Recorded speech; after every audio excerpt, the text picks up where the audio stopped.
You're watching ESPN on ABC.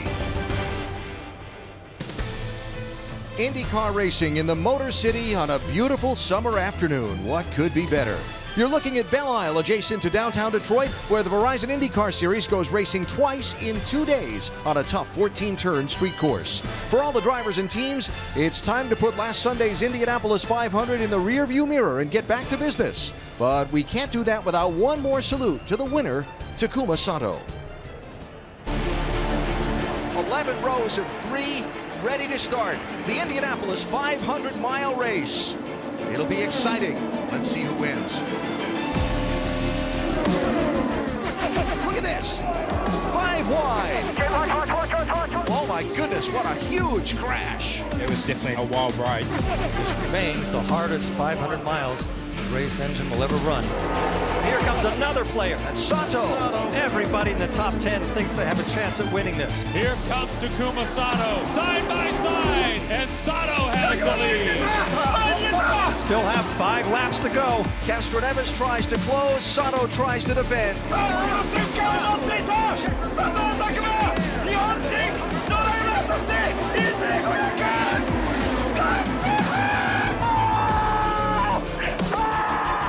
The one that got away comes back to him.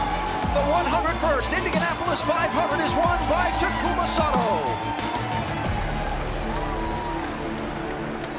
Well, I can tell you, Takuma Sato had a big smile on his face as he was watching those highlights. But I have to ask, at what point does it really sink in that you won the 500? When it was you were screaming in the car, in victory lane, the banquet. You've had such a busy week. When does it really sink in? No, apologies for the screaming, but no, I was so happy. You know, I mean, you can hear my voice is a high degradation and still haven't recovered. But no, it's the earlier week it was crazy as it was in schedule-wise. But I think PR ladies did a great job, and the last 2 nights I had a good sleep. So I'm coming here, you know, adrenaline's pumped me up, and the team did such an outstanding job again. And let's talk about how hard is it to make that turn? I mean, once again, you've had a very hectic week with the media tour. The team has to come around after being at Indy for all those weeks and have 2 races here. How hard is it for both you and the team? I think for the team and boys, you know, had no time for sleep, really. I mean, they did an outstanding job, and you know, I mean, as a driver, you have to maintain the condition, which was really difficult in terms of the last few years. If you look at the 500 champions, so I was make sure I had a good sleep as much as I could, and here we are. I think our team did a great job, and I can't thank enough Michael and of course the entire Untitled Sport. All right, once again, Takuma Sato. By the way, the last few years, the Indy 500 winner really hasn't had a great weekend at Detroit, and Takuma's hoping to change that. Yes, starting 3rd today. Now, one other thing, Rick, to follow up on from last week's 500, that terrible crash with Scott Dixon after Jay Howard hit the wall in turn 1 and careened across in Dixon's path. The terrifying airborne impact into that inside wall, completely destroying Dixon's car, yet somehow he climbed from the machine and walked away. Now Dixon's ready to race again and is with Dr. Jerry Punch. Yeah, Scott, we were so thankful to see you climb out and walk away last week at Indy. But for people who may not know, you were placed in a walking boot on Sunday, spent a couple of days on crutches. Bring us up to speed. How is the left ankle? It's sore, there's no doubt about it, but it's tough obviously going from Indianapolis and then straight to a double header. In many ways, especially for the Camping World crew with having to rebuild a new car, but thankful to them and everybody on the crew that's done a hell of a job, to all the fans and everybody that's reached out. It was definitely a wild crash, and very, very lucky to walk away from that one, and very thankful too, and a huge testament to the safety from Delara and obviously the Homoltro safety crew too.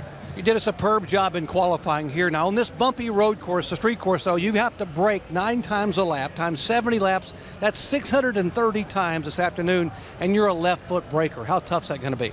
Yeah, well, I haven't run that many laps yet, so I think we've only maybe done 15 or 20 throughout the weekend of practice and qualifying. But hopefully it should be okay. And I think once you get in the car, the adrenaline takes over.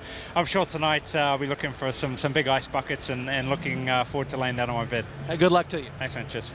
Hey, Alan, in all my years of covering motorsports, some of the best performances I ever saw came from wounded race car drivers. We might just see another one here today from this guy. Yeah, Doc, would surprise no one to see Scott Dixon winning here today at Detroit. And hello from the Motor City, Alan Bestwick with Indy 500 winner Eddie Cheever and 5-time Open Wheel Race winner Scott Goodyear. Eddie, you've experienced what Sato has experienced this week, winning the 500, having to make the turn to the next race. What's it like? Well, it was 20 years ago almost when I won the 500, but I have a vague memory of a great lack of sleep and a lot of activity. And you come to the race and you feel like you are sleep deprived. But coming from an Indy 500 track, which is smooth, fast, and you're always hunting for a draft, coming to here, it's totally different. This is a right, left, bumpy track where you use the brake and to modulate the throttle a lot. So it's a big switchover. It will be a lot for the drivers and teams for sure. Scott, on the other side of the coin for Dixon, coming into this place a little bit beaten up. What's it going to be like? And you heard him say that you had to come back tomorrow. It's different than when you and I did it. We came here and had to run one race. And it took me generally a week just to recover to get to the next event. Well, yes, guys, we're back at it again Sunday. And when you are injured, you'll get through that first day and then you'll get that recovery period, which he does not have.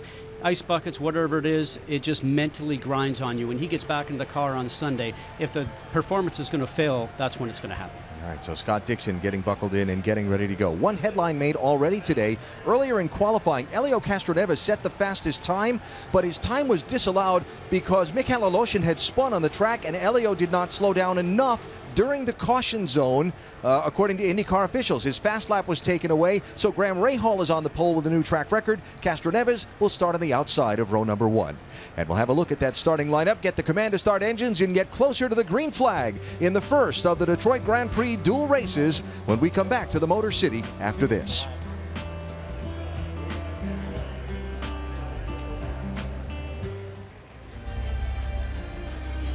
For more than 300 years, Detroit has lived by one principle. No grit, no glory. Get me out clear, let me go.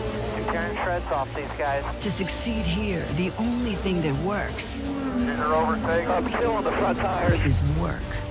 Takuma Sato knows the kind of work that can turn a career of missed opportunities into an Indy 500 victory. Only in this town is one race not enough. These drivers took one heck of a beating. They're back and doing it again. Twice the grit.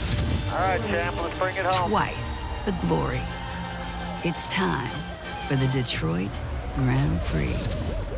It's time to go to work.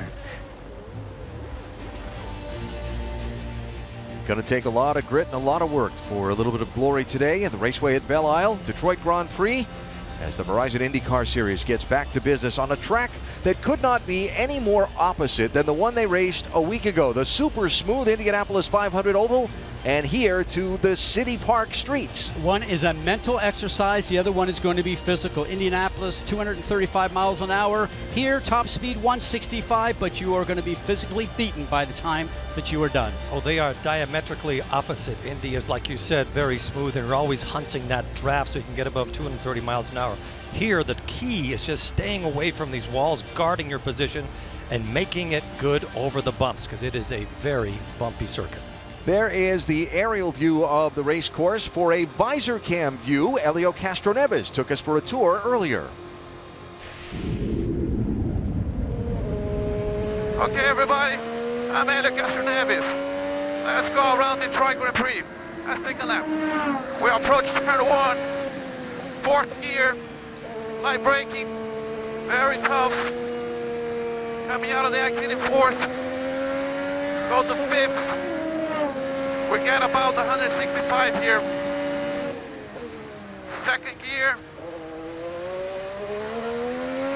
Third, light braking again. Little slippery concrete. Then we're going to turn 5. And then 6. A very fast, complex back straightaway. They smooth it out the track here. Second gear, very tough, complex to the fountain.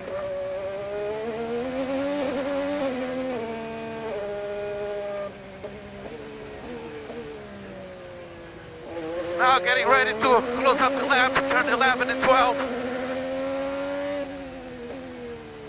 Third gear, and here we go. Super fun.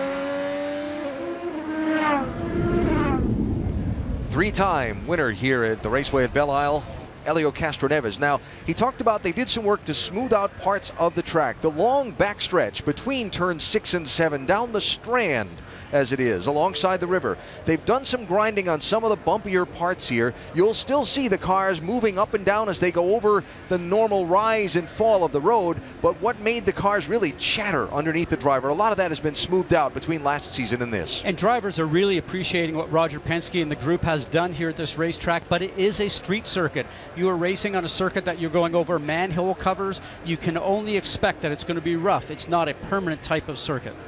Let's not forget, it's very cold here in the winter, so every time you do it, you have a new set of problems and you go race there again. Roger Penske heads the group that promotes the Detroit Grand Prix. So down trackside, the drivers are all buckled in, a field of 22 ready to go, the 70-lap distance in race 1 of 2 in the Detroit Grand Prix. Could it be Alexander Rossi's day? Perhaps James Hinchcliffe?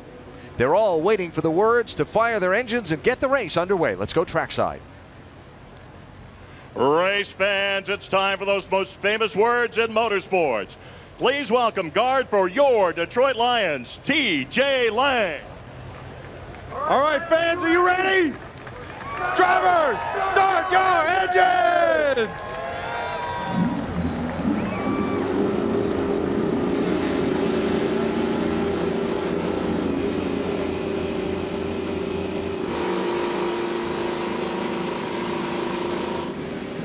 I like it.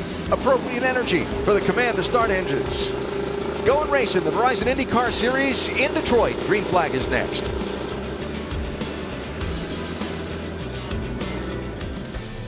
Race cars on the race course. The raceway at Belle Park as the Verizon IndyCar Series goes in the Detroit Grand Prix. Starting lineup coming across the top of your screen. We gave you the front row story earlier, but it's Rahal with a new track record on pole position today.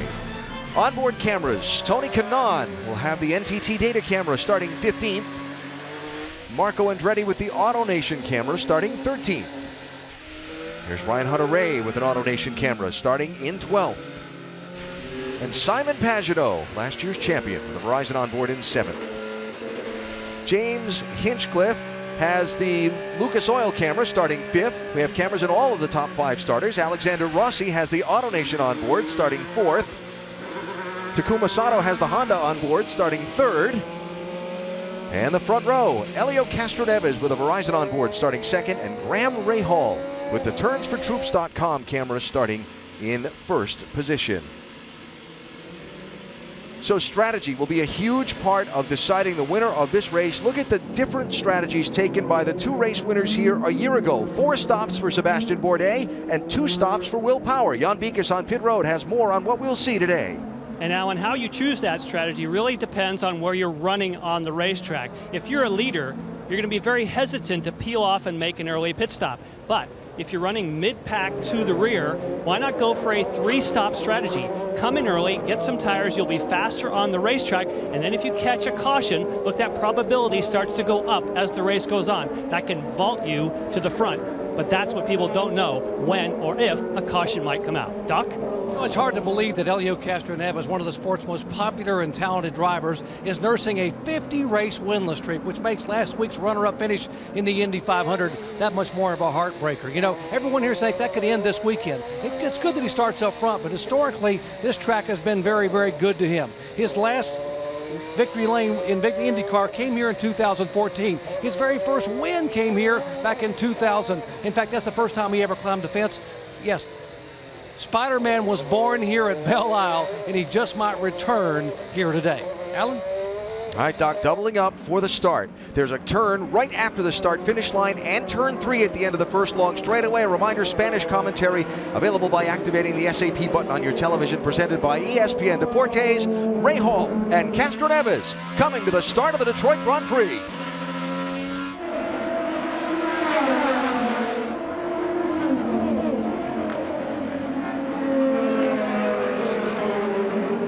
Oh, trouble! Hinchcliffe gets turned in turn 2.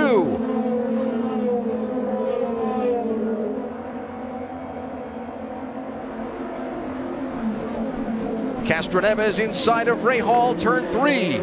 Rahal holds him off. I don't think Hinchcliffe has any damage to his car, just barely punted. His track position was damaged. Right now, just a local yellow in turn 2. As we watch all these cars go around, guys, just watch how bumpy this race circuit is, as we see from James Hinchcliffe. He's telling these guys, I need to get started, because if it's a local yellow and the group goes past, he will be down a lap. Caution is out. Control course yellow. Now that's the benefit for James. He hopes now they'll have him started before the group gets along. Pace car will come out. He'll be able to follow in at the back of the group. So great difficulty there for Hinchcliffe, who started 5th, got turned out of traffic in that first right-left complex turns 1 and 2. And now the field under the yellow flag. Back to Jan's strategy that might come into play on this caution, as we see Hinch get started up and sent away.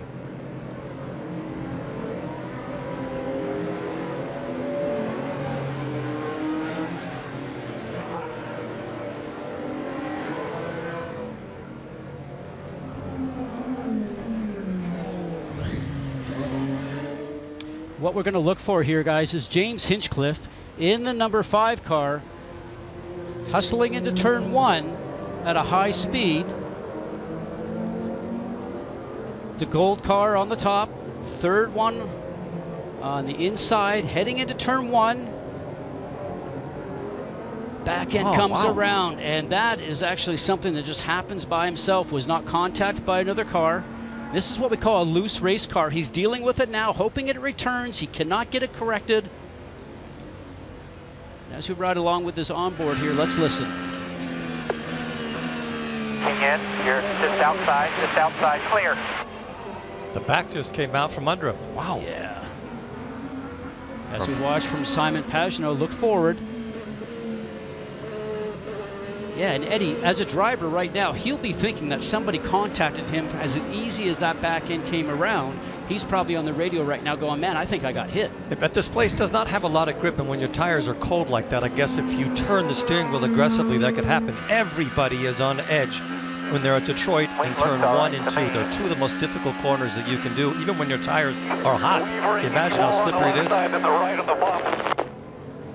Okay, so the pace cars collected the field. The pit road will be open this time by. We talked about strategy. 2 types of tires in the race. The primary tire, the black sidewalls, the red sidewall tires, the softer tires. A lot of teams not wanting to stay on those red tires for much longer than they have to. But we'll see. Our ESPN race strategist says from 15th on back on this field should pit now. What are you hearing, Jan? I think we will see some of that. The leaders, as I said, will not want to give up their track position. And obviously, unfortunately, as you see Hinchcliffe making his way back to pit lane, if he lost a lap, that's not really a case for him. All these that have the track position, you see, I doubt they'll peel onto pit road, but about 10th to 15th back, there are some that are set up, and we'll see if some dive to pit road and go for this early strategy that could pay later in the race. Again, it'll be someone deep in the field. We're still looking. Here comes a few. 1, 2, just 3. I'm kind of surprised by that. Thought we might see more. It's Spencer Piggott, Mikhail Aloshin, and Oriol Servia come in. There's Aloshin. Rick? Well, Mikhail Aloshin was the guy who caused that yellow flag. He lost his fastest lap in qualifying. As a result, the idea is come in now, get to those black side tires that they think will do much better for the long haul for this race. Jan? Hinchcliffe, of course, is getting service. They're checking over the front of the car. You heard the radio transmissions. Now there's a bit of a problem with the left front.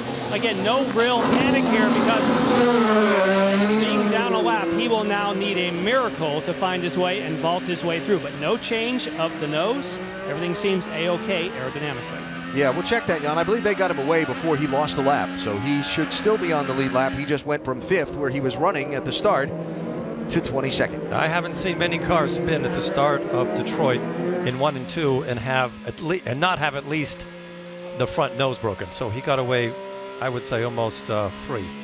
Our visor cam should be tremendously riveting today, because you will get to see just how demanding this course is as the driver sees it and feels it. Well, as a previous driver, I can tell you it's exactly what we see, but if you're sitting at home on your couch, you're not going to get punished going over the bumps as we do when we sit in the car. I used to always take 2 Advils before I started the race here, and probably some more at night, and these guys will be doing it not only today but also tomorrow. Wasn't that 2 Advils you were taking before the start of the broadcast too? Yeah. I'm not sure how to interpret that. There you go. All right, coming to the restart. Pace car pulls away.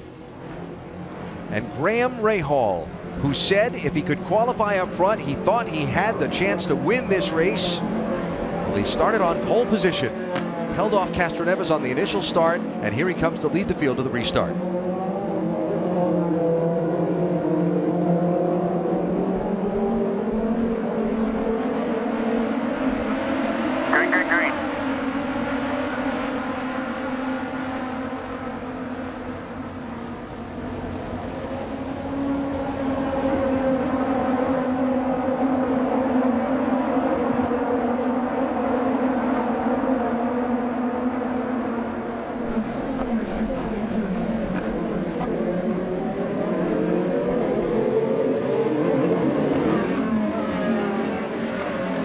Just a lot of tight maneuvering going on right now. Cars need at least another half a lap to get the tire temperatures up to where they're operating properly. What's happening up front is Graham Rahal's really wanting to prove that he's a strong contender, has had a strong season, maybe not as strong as he'd like to, a small team as we like to say with only 1 entry generally. He's got 2 this weekend with Oriol Servia. But the guy that's in second, Elio Castroneves, is driving for Roger Penske, who is the man here in Detroit and who is putting on this race, and there's no doubt that he wanted to be the guy to get to the line first, not only to start and also the restart. And don't forget, Castroneves just finished second at Indianapolis, so he definitely has a head of steam when it comes to here to Detroit. He's been so successful here. His driving suits this place. This is not an easy racetrack. 3-time winner here, and he said when asked about it earlier this weekend that there's just something about the track from the first time he got here that has suited him. See, everyone is sorted out off the start. Ooh, a little wiggle there from Kanaan coming into 1. And we talked about the bumps. You can see the back end of his car is just flying over turn 2 in the air a little bit. That's called a loose condition when the back end wants to come around on you, and it's very difficult to keep under control. Some passing going on the back. Mikhail Aloshin doing a good job. Remember, he was just in the pit lane, marching his way forward. The 18 that he went around, Aloshin, is Esteban Gutierrez, the former Formula 1 driver for the Haas F1 team, and for Sauber, who is making his IndyCar debut today. Dale Coyne says he hopes to have Gutierrez in the car for the rest of the season, but it's not done yet. Hinch trying to make his way back forward as well in the 5. Even when you start far back like this, you have to be very careful that you pick the right opportunity to pass, because there just is not enough room for 2 cars around the circuit in many of the corners. There's Gutierrez in the 18, of course, subbing for Sebastian Bourdais. We wish Seb the best as he continues his rehab and recovery. Seb says he wants to be back by the end of the season for the finale at Sonoma, and we wish him all nothing but the best as he rehabs from that terrible crash in Indianapolis. Speaking with Esteban last night, it was interesting. He said when he was karting, he was watching the IndyCar Series and was watching a guy win all those championships, was for Sebastian Bourdais.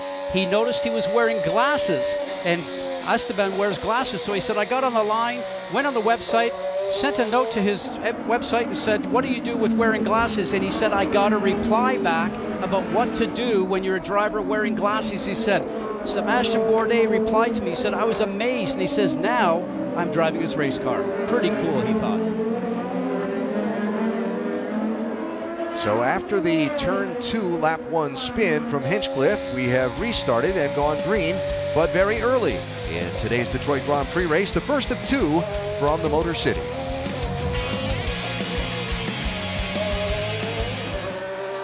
In our side-by-side coverage, you saw Tony Kanaan pit, now back in 22nd place, 36 seconds behind the race leaders in this early stage of the Detroit Grand Prix. Our Honda telemetry shows you that you carry a pretty good pace around here. And for Tony, his car was probably getting so loose. Remember, we mentioned that the back end was trying to come around on it. He maybe thought that it was going to come around so easily he might crash, so he took out a different strategy here coming in and putting on the primary tires, which is the black sidewall tires, which have more longevity. So for him, it's just a different strategy. You'll have to see if it plays out. Pretty good race for the lead. Rahal and Castroneves are going at it. What Rahal has to do is just focus on the road ahead of him. And Castroneves' job is to make sure he forces Rahal to look in his mirrors as much as he possibly can, because when a driver starts looking in their mirrors, that's when there's potential to miss your braking mark by 10 feet, 15 feet, and that's when the car behind him is on you. And Castroneves, after finishing second at the 500, is dying to win here. Scott mentioned tires. Again, the rule is each team has to run each of the compounds of tires, not the rain tires, at least once during the race under green flag conditions. Pit strategy here, Jan. Yes, and Marco Andretti, as you just saw, Tony Kanaan do the same thing. These are the cars that don't have the pace or don't have the position. They're going with that three-stop strategy that we spoke of. The black sidewalls, the primary that you were just talking about, those are known to be the fastest race tire. So if you're not running fast today, come in early and get your race pace going, but you give up a lot of track position.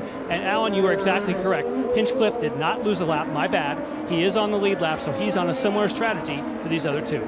Nothing going on down there, Jan. Come on. We're all good here. All right, so Graham Rahal out in front, leading this race. More on the 15 from Rick. Well, let's talk about the fact that they're already talking about fuel. In fact, both the leader of the race, Graham Rahal, his team has been feeding him a fuel number. And with Takuma Sato, who's back in third, they've been feeding him a fuel number as well. Now, real interesting to point out that last night, Graham Rahal's team had to change a gearbox. Think about this. They were first in the first session, second in the second session. But in that second session, the gearbox began to overheat. So last night, because of an issue, they had to change the gearbox. So hopefully, it's going to run great during this race. Doc?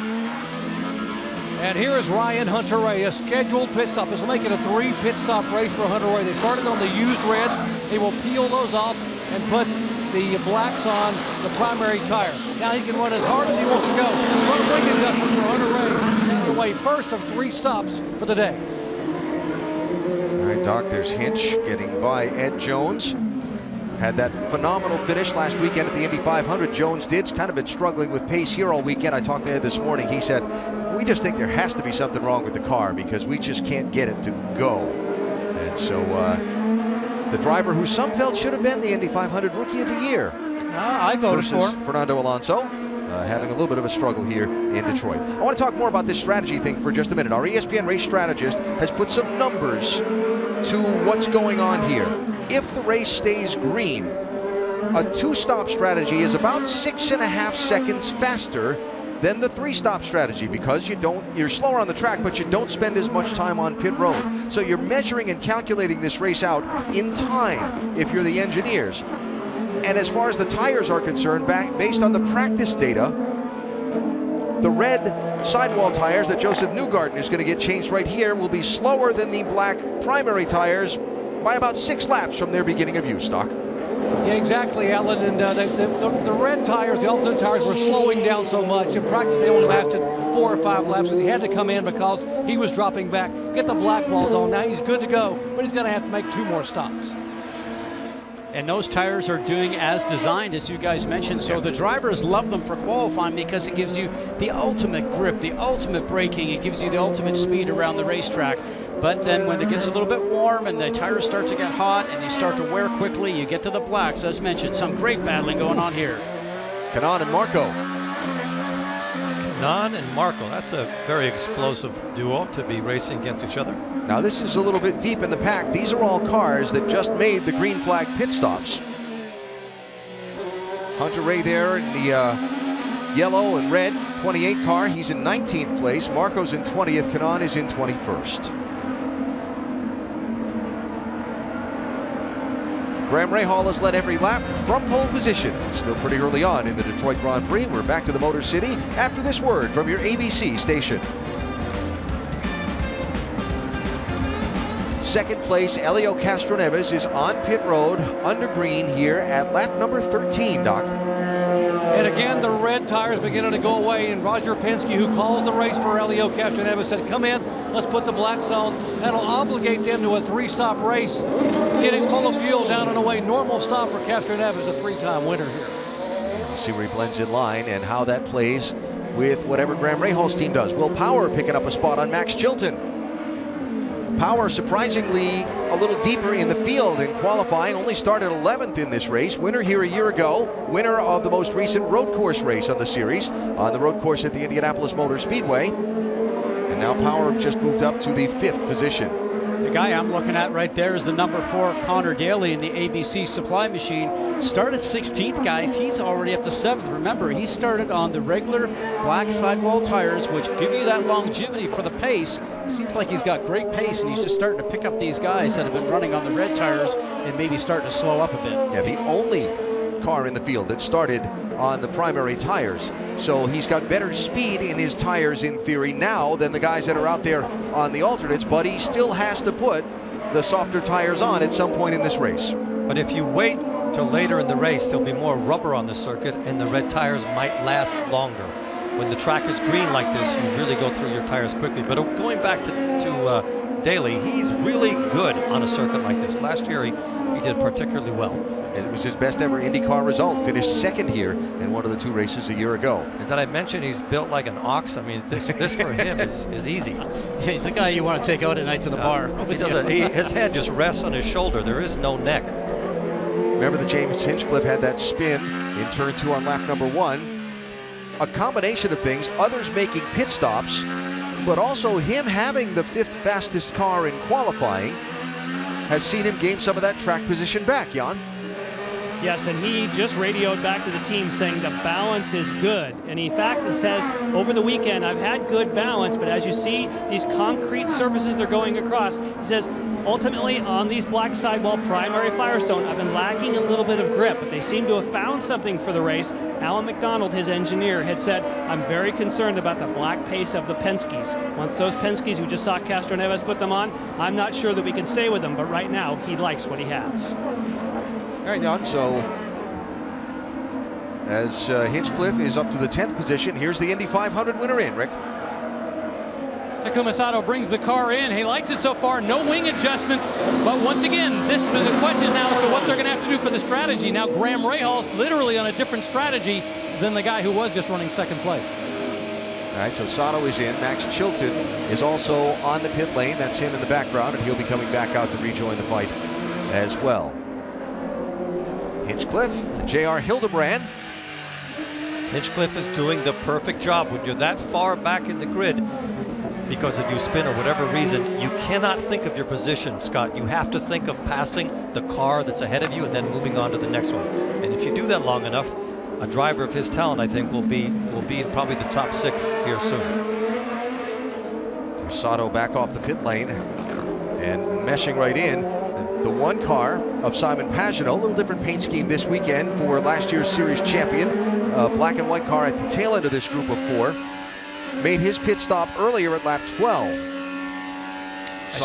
Sorry about that. Simon started the race in 7th spot. And he wasn't very happy with that. I spoke to him after qualifying. Feel that he got balked just a little bit on his quick lap. Thought he had a shot at the front row, so that really doesn't sit well with drivers when you think you had a shot at being up front, especially on a track like this. That track position is everything, as we've always found out on these tight street circuits.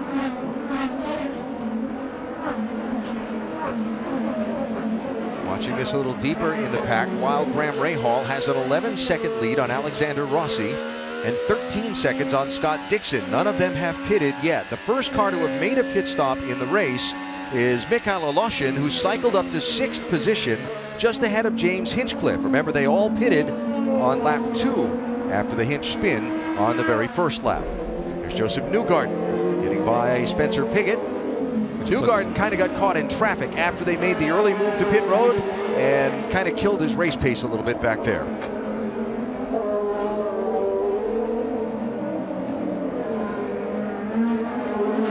When will the leaders pit? That is what the ESPN race strategist predicts.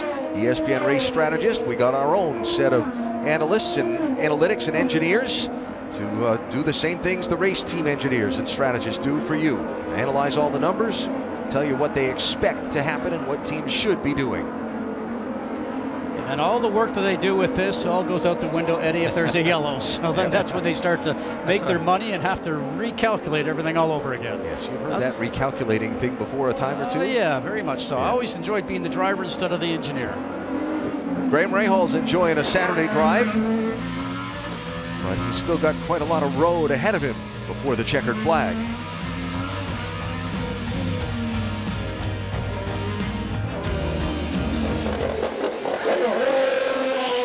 Will Power zooms away.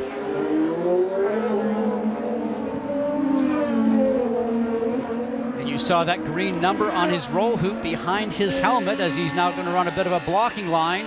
And right now that PP that's showing up is showing push to pass, which is a little button on the steering wheel. Drivers have an opportunity to push to get a little bit more extra power, and he was trying to defend by using it. Falls in line behind Simon Pagenaud on that exchange of pit stops. A look from Pagenaud's car. And a reminder to download IndyCar Mobile to access exclusive live in-car cameras, hear driver and pit crew chatter, and more, only on Verizon. I've been sitting here looking at the times. Castroneves' last lap is the fastest lap of the race, and he's 1.5 seconds faster than the leader, Rahal. Castroneves, the first of the cars who have pitted. He's in 7th place right now. Connor Daly is on the pit lane. Jan? Yes, and of course, Connor Daly, as you have mentioned, the only driver to start on the Firestone primaries. Now he has to put a run in. Yes, he's going to the alternates. He will hope this is a short segment, so to speak, because he knows that the tires he was just on will be faster in race pace. These will be fast at first, but then they will fade. Yeah, if he can get out there and put in a few laps and then a caution come out.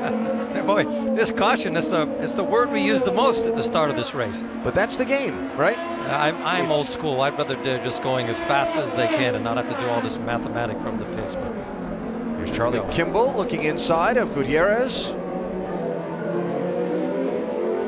Caution probability is less than 40% in the next 20 laps of the race.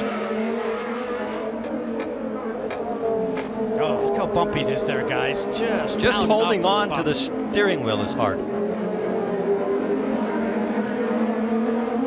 I used to always notice it in my back, you know, the pounding on the seat going up your back, the base of your neck. And as we mentioned earlier in the telecast, that's just after one race. These guys come back and do it again tomorrow on day 2. And I also think of the crew. They've been at Indianapolis all month. They have to get ready for a doubleheader here. And that's really tough on driver and crew. So Jan, let's talk strategy here on the leader. The longer this race has run green and he's been able to be out there and hold his pace and his lead on these alternate tires, this is all working in his favor if he gets to pit road before the caution comes out, right? Yes, indeed. This is exactly what you want if you're Graham Rahal or the top 3 or 4 right now. But as you said, if for some reason there were a caution right now, everyone who's already pitted would leapfrog all these leaders. So this is what we call the danger zone. Yeah. Right now, he loves where he is, but if there's a caution for any reason, it's going to backfire. And I can tell you, Alexander Rossi is one of these that are now laying out there saying, this is too dangerous. We want to now take new tires. Well, we're getting into that open window now for the 2-stop strategy. Last year, the winner pitted at 24 for the first time. The race winner on Sunday, Will Power, that just made 2 stops. So you see where we are now at 22. That window is open, and at some point, you're going to bring him in. We have to acknowledge that Rahal is doing an incredible job this weekend. He's been fast from the moment he got here. He's had a lot of bad luck. He's had multiple punctures this year.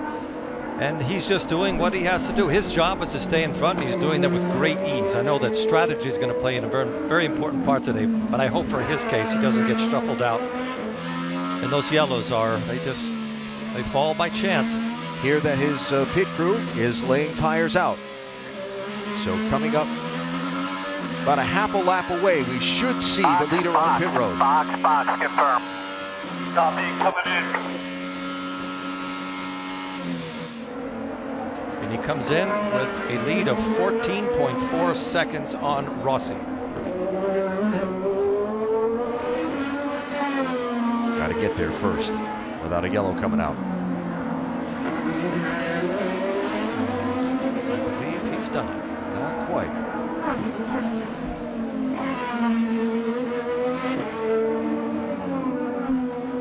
Now he's got it. Leader on pit lane, under green. Rick? Well, before the race, Graham Rahal told me he felt that he could use these red tires effectively. While they do fall off, he thought he could do a great job on them in terms of making them last. During the race, he said the rears were falling up just a little bit, but he's done the job he needed to do. Jan? Yes, Alexander Rossi, you'll see him come into the picture as well. He's going to take the same lap for a pit stop for Graham Rahal. He's been on the radio saying this is really hard, meaning it's so hard to keep the red alternate tires underneath him. But again, just like Graham Rahal, they've hit the window. They make a front wing change because of the change of tires. Nice quick stop. That's 9.6 seconds, not lightning fast, but that keeps him in the game. You saw Helio Castroneves pass by. There is Graham Rahal in line. Scott Dixon is the new leader, followed by Mikhail Aloshin and James Hinchcliffe. Then Castroneves, Newgarden, Rahal, and Spencer Pigot, as the strategy and the lack of cautions after the opening lap yellow has shuffled the deck a little bit. I still think it's advantage Dixon at this point. I'm sorry, not Dixon, Rahal.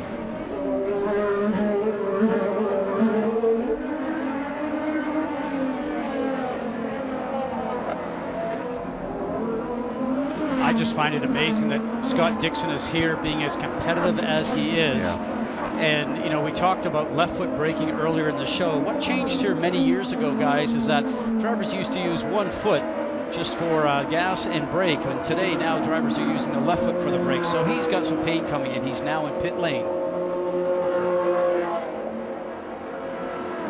Who's up for you? Right down here with Blair. Straight in now.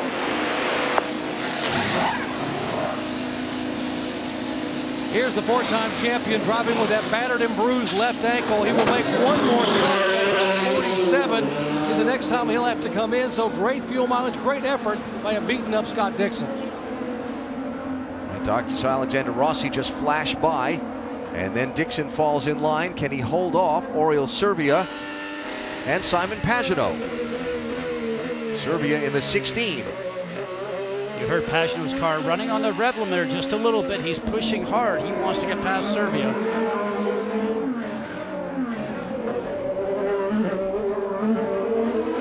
There he is, your new leader. Mikhail Aloshin pitted at lap number 2. He has cycled to the front and is leading in Detroit. Caution out. As you see Charlie Kimball rolling away from a scene of a spin at the exit of turn 4. Connor Daly is stalled there and waiting for the safety team to get him a restart. So second yellow flag of the race, and front wing damage there for Kimball. There's Daly to get the restart. That's too bad. Connor was having a solid run. His car looks fine though. And there are bits and pieces from Charlie Kimball's car that have been left behind on the race course.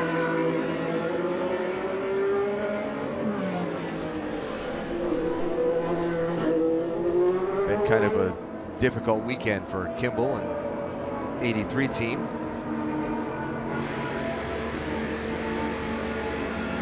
Taking a long time to start. I think they have an issue. Can't get it fired, yeah. Yeah, and we don't see any damage on his car. So yeah, he just said it's dead. So is there something electronically that's going on? No, they can recycle the ignition on these cars. We're not clear what the problem is, but maybe we'll get more information coming this way. All right, so the caution is out, and that presents that strategy dilemma for race teams. Not many takers on the pit road here. Well, Charlie Kimball is in for damage repair. But Jan, what are you seeing? Well, what I'm seeing is that for Castroneves and Newgarden, 1 and 2 on the racetrack right now, this is not enough caution to make it one more stop. They have 2 stops to go, so it doesn't necessarily help them unless this was an extended yellow. So right now, Rahal, Rossi, Hinchcliffe, Dixon, Aloshin, that group, they're looking good for only one more stop. Others, like Sato and Castroneves, Newgarden, as I mentioned, at the moment, and those behind, have 2 stops in their future. Yeah, and I think I'll add Will Power and Spencer Pigot to your list. Remember, Pigot stopped at the first caution on the opening laps, and Will Power also is kind of in that window. He's on the edge of that window. What do you think, Jan? I think Power's kind of on the edge of the 2-stop window, right? He pitted at lap 19. Yes, within my calculations, he is still good. And every lap of caution, that helps Will Power. Yeah. You have to drop all the way down, as you said, to Spencer Pigot and Jones as well in a very similar scenario. But all those that stopped way back in those earlier laps now still looking at 2 stops. I don't think it's going to be long yellow. Got some debris to pick up on the racetrack. You see top center of the screen right under the corner workers, the flag marshals. There's some bits on the racetrack that need to be cleaned up before the cars can go back racing again. But just the second yellow flag of this race. So the drivers that started on the front row together have been the headline players, Castroneves and Graham Rahal, but both now on different strategies. There is Newgarden, who again is on that 3-stop strategy, who pitted at lap number 10. Pit road is open here. Around the next corner, driver's right is the pit entry, and we'll see if we have any takers. I know who you won't have. I don't think Rahal will be going in. Oh no, he's definitely not. But let's see. When you recycle through all of this, I think Rahal will still be the leader. Newgarden from second. And that's it for now. Back to Detroit after this from your ABC station. Reminder that tomorrow, race number 2 of the Detroit Grand Prix, live from here at Belle Isle Park, 3:30 Eastern on ABC, also streaming live on the ESPN app. Race teams after tonight have to spend pretty long hours into the night, cleaning the cars up, turning them around, getting them ready for another full day of action here tomorrow in Detroit. Down to pit road, here's Rick. Well, standing by with Ricardo Nault, who is Graham Rahal's strategist, and let's talk about the fact you've got a 2-stop strategy. Are you still comfortable on that? Yeah, I think we're looking pretty good. Really, there's a guy in front and a guy behind that looking like they have 2 more stops to do to our 1. And there's a big group behind us, about 5 more guys that are on our strategy. You know, we'd have to see how the yellows play out, but the United Rentals car's holding up really strong. Graham's driving a great race and looking for the win. Are you comfortable having Helio Castroneves right behind you? Yeah, that's okay. We can get him. Ricardo Nault, kind of positive. Castroneves, the race leader, but again has 2 pit stops remaining. Graham Rahal, 1 pit stop remaining. So the object here, if you're Castroneves, try to use the clean air and get as big a gap as you can on Graham Rahal in case Graham is running with a little leaner fuel setting on his engine mapping. We'll see if Castroneves can make some hay while, I would say while the sun shines or while the clean air shines on the front wing of his car. I don't think Rahal wants to sit behind him for too long. Besides the Indianapolis 500 for Helio Castroneves, he knows that this is the most important race for his team owner, Roger Penske. With all that Roger does in here, I was reading earlier that Roger and Penske Corporation has spent $13 million revitalizing Belle Isle, where they race here. There is the captain who calls the strategy for Castroneves. So can he get a gap on the rest of the field? How much fuel does Rahal need to save to make his strategy of just 1 more stop work? Green flag coming out.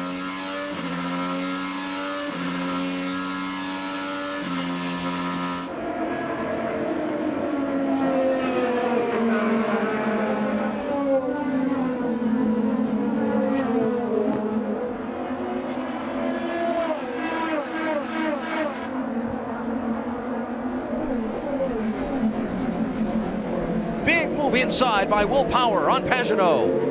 Teammates. Wow. Didn't seem like teammates there, did they? I didn't say friendly teammates. I just said teammates. I trust you've experienced this before? I've experienced both. I know somebody I've experienced it against. He's not going to comment. These opening laps, these opening laps are so important when you're leading. We haven't paid enough tribute to Castroneves because he is really doing an incredible job. The last 3 races, he's been right on pace in front of his teammates. Had an incredible Indy 500, and here we are in Roger Penske's city, and he's leading the race again. Look at that spot on the track. You see those cars hopping up and down. What's that feel like behind the wheel? It's very hard to control. I mean, you have to break away from the instinct of taking your foot off the brake, off the throttle, but it's very tiring, and it's just hard to control the car. The bumpier the circuit, the easier it is to make a mistake. And we talk about braking zones. Eddie, you and I talked about that the other day when we were coming over here. The braking zones here, because they're so bumpy, your foot's acting like the ABS system on your car because you cannot push it too hard or you'll lock the brakes up here. Spencer Pigot on the inside making just a terrific move. 3 wide now. Andretti. Marco Andretti with a nice move. Welcome to IndyCar, Esteban Gutierrez in the 18. What a challenge he's bitten off. No test days. got the ride, came in, never seen this racetrack before, never driven an Indy car before. Go. And what a nice guy. Like I mentioned, I spoke to him the other night as we see Ryan Hunter-Reay right now, really pushing on Marco. Will he make it stick here? Nope, not being able to get on the inside. For Esteban, his whole goal is to run the whole series, and he would like to go to the next race at Texas, but we know the high banks there are not favorable to rookies, so he's waiting for some type of a waiver from IndyCar to see if he can test there so he can run the Dale Coyne car there next weekend. He's going to do his first oval at Texas? That's exactly what I said. Alonso did his first oval at Indianapolis. Oh, I'd rather be Indy. doing it at Indy. Texas is tough. Texas, it's a great racetrack. Great racetrack, but boy, you sure are close the whole time. It's one big draft. So this pretty deep in the pack. Marco in the blue and white car is 16th. Hunter-Reay's 17th. He's on the push to pass here. Look at him close the gap. No, he shuts him down completely. You know, there again, teammates, track positions, everything. I always say, guys, the guys that are leading at the beginning of this race here, maybe they're driving just as hard, maybe sometimes not as hard. It's the racing that's in the back of the pack when your car is maybe not working as well as it should do, and you're working as hard as you can just to stay maybe in whatever position you're racing in. It doesn't matter where you are on this racetrack, you are beaten up. I mean, the problem that Hunter-Reay has right now is that Kanaan is on him, and Kanaan wants to get ahead also. On a place like this, it's so hard to keep your eyesight ahead of you when you have a car 10 feet behind you, because if you put your car in the wrong place, you'll get passed by a whole group of cars. And it's so hard to get driver's position.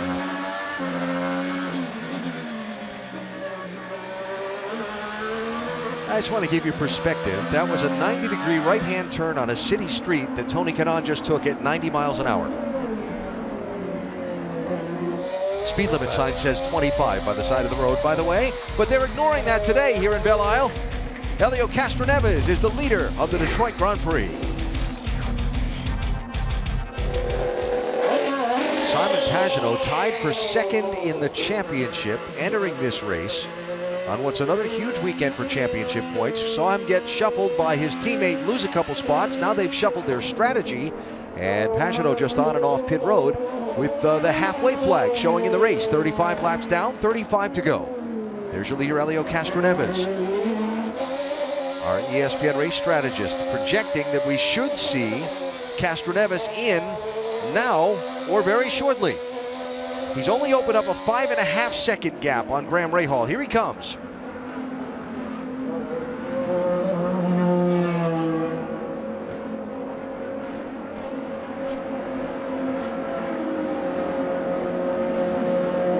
Here he is, Doc. And he will need one more stop.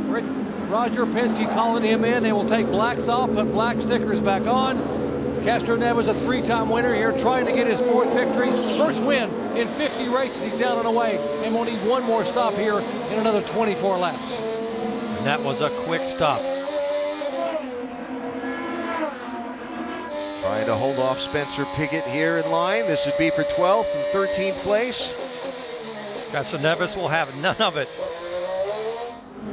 Another 2 corners and his tires will be up to temperature.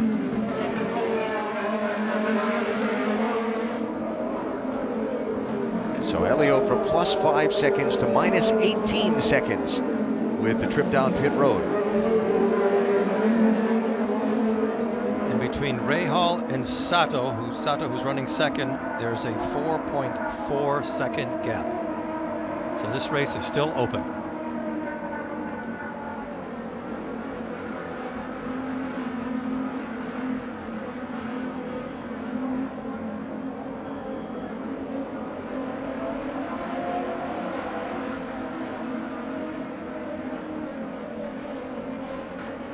So just across the midway point of this race, there is Graham Rahal. He has led 25 of the 37 laps that we have completed.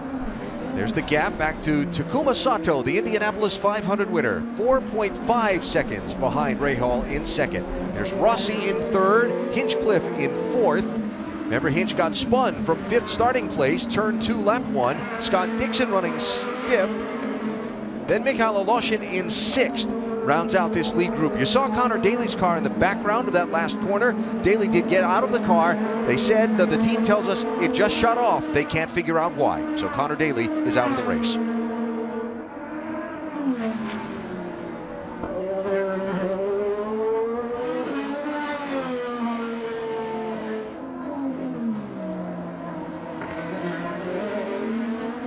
Let's get some updates on some of these lead cars. Rick DeBrule is covering Graham Rahal. So far, Graham Rahal likes the car. In fact, they made no changes that last stop. It's important to point out he has finished second here, he has finished third here, has finished fourth here. This is a track he likes. Oh yeah, and there's one other thing. His father, Bobby, actually won here back in 1992. There is a definite hunger in the Rahal camp to pull this one off. Now, Takuma Sato behind him, he's on a different strategy. Whereas Rahal only has to go one more stop, Sato is definitely going to have to go 2 more stops. However, once again, Sato's been happy with the car in terms of the way it's performing, so no issues, other than the fact that he knows he has 2 more stops left in his race. Jan? And yes, that's the radio conversation for Alexander Rossi with his team. Of course, Takuma Sato being a team car, he says, what kind of strategy is Takuma on? He said, don't worry, he's on a different strategy. You only have to stop 1 more time, Takuma too. So virtually, he's running ahead of Takuma Sato. Now behind, James Hinchcliffe, amazing run for him. And again, the fact that the safety team got him restarted, again, I thought at first he had lost the lap. He did not. So he is in contention, and he is on the same fuel strategy right now as Alexander Rossi. So a testament to the crew to get him restarted with no damage. Now he's a player, and a good player, for a top 3. Doc? And talking about Scott Dixon, what an incredible comeback this week on crutches most of the week. An injury to the inside of his left ankle in the tibia, the large weight-bearing bone in the lower leg. He said, I can push the brake pedal. It's pulling my foot off the brake pedal that's a problem, and being able to tether the brakes. Just how much pressure you put on the brake pedal allows you to turn the corner and also gently release the brake coming off. He said, I'm having a little trouble feeling the brake pedal with the swelling and numbness, but Dixon hanging on in 5th spot. Alan? All right, Doc, thanks. So a tremendous drive as a bid here. Hinchcliffe with a peek inside of Rossi. That was for 3rd place. Rossi will shut the door and hang on. 31 laps to go. And a lot still to be decided here in the Detroit Grand Prix. Can Graham Rahal get his first win of this season? Race number 2 of the Detroit Grand Prix doubleheader is tomorrow here on ABC, streaming live on the ESPN app at 3:30 Eastern Time. You will see the outcome of today's race, and then they'll do it all over again. Huge weekend in the championship for the Verizon IndyCar Series. Last 2 weeks actually, with qualifications and then the double points Indianapolis 500, and then the 2 races this weekend in a short period of time. A major impact on the overall series title. If Rahal keeps this pace up, he's going to make a big jump forward in the championship. You saw Takuma Sato on pit road under the green flag. Now he's back into the thick of it behind this group in 16th place. He pitted from 2nd. It's Marco Andretti. We've seen this group a lot today because they've been doing some of the diciest racing, if you will. For 13th, no, for 12th, all the way down to 15th. Yeah. Charlie Kimball obviously back underway after the spin around earlier, though he did lose a lap in getting refired and getting back around to the pit lane in that green and black 83 car.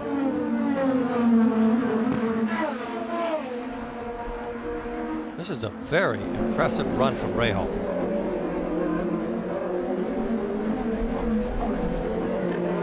You wonder at this point, as we watch Gutierrez there in the 18 running behind Sato, the learning curve and what he knows now that he didn't know at the beginning of this race, his first IndyCar race. Let's go back up front to Graham Rahal and check in with him. The car's just really coming to me for whatever reason. Set up at 80%. And that is not what the other competitors in this race want to hear. Once again, the car is actually getting better. Now, a moment ago, however, they were giving him updates about Alexander Rossi behind him. They know that's who he's racing with. So they were telling him about the fact that once Rossi got by one of the cars he needed to get by, he's now starting to do similar times to what Graham Rahal is doing. So that's the race for right now. this guy right here, Graham Rahal and Alexander Rossi, they know they're competing for this victory, and Graham wants it really bad. Well, he's got an 8-second lead on Rossi, and he's got another advantage. He's got his full complement of that extra horsepower with the push-to-pass option and the button on his steering wheel. He hasn't touched it yet in this race, while Rossi's burned a minute of it, and he's got a minute and a half left. I thought you were talking about that extra horsepower that Honda has. Well, they're both in Hondas, so. Remember the top 5 cars are Hondas. The first Chevy is 6th with Newgarden. Now, part of that is strategy. Yes. Part of it, but not, I mean, Rahal started on pole, and they set the 2-stop strategy, and he's been able to make it work. He ran that first stint on the softer tires, not only kept the lead, but kept his pace, and that's been the magic right now. But one thing that's undeniable is that Rahal is in a class of his own so far. And we have 26 laps to go. Now the fuel window for Rahal and these guys on the 2-stop strategy will begin to open in about another lap or so and last for about 5-6 laps, depending on what they've been doing on the racetrack. So then you get back into watching for who stops when and how long it takes and how track position might shuffle among some of these front runners. Doc? And here's Will Power. He's made it 26 last, but he had some yellows. He's going to have to make it now 24, which means he can run pretty hard. Waiting on fuel for a little over 7 seconds, 7.8, to get it completely full of fuel.